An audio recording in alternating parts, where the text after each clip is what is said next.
সে একা আসছে কেন? আরেকজন কোথায়? সে মনে হয় ব্যবসা করতে গিয়েছে। মারাত্মক একটা ব্যবসার প্ল্যান দিয়েছি। আচ্ছা, তার মাথায় তো বুদ্ধির জায়গায় গোবরে ভরা। সে আবার দিয়েছে ব্যবসার প্ল্যান। কত টাকা লাভ হলো? আজকে তো পার্টি হবে। পার্টি মারাচ্ছে। তার কথা শুনে ব্যবসা করতে গিয়ে ব্যবসা আমার দৌলতিয়া হয়ে গেছে। কথাই ঠিক মতো বলতে পারে না, তাক দেওয়ার কি ব্যবসা হবে? ওটা দৌলত দেওয়া হবে না, দেউলিয়া হবে। বিবাহিত পুরুষের বুদ্ধি নিলে ওরকমই হবে। আমি একটা বুদ্ধি দিচ্ছি, শুধু লাভ আর লাভ। বলুক, আজ থেকে শুরু করব।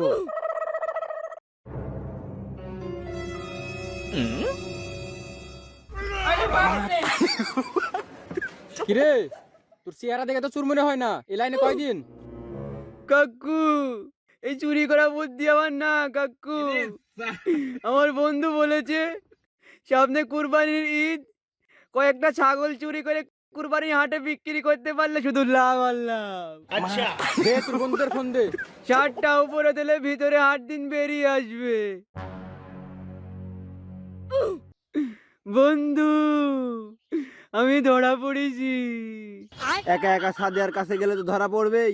আরে সাদিয়ার সাথে না, এই পাটা পাড়ার পাটি চুরি করতে লাগে ধরা পড়েছি। আচ্ছা, তাড়াতাড়ি আমাকে বাঁচা। চাচাই কি করিছে? আমার পার্টি চুরি করতে লাগে ধরা পড়িছে। মারিছেন? মাঝখানের ঠ্যাং ভাঙা দিছি। লাঠি লিয়ে আসেন, বাকিগুলো ভেঙে দিই। আচ্ছা।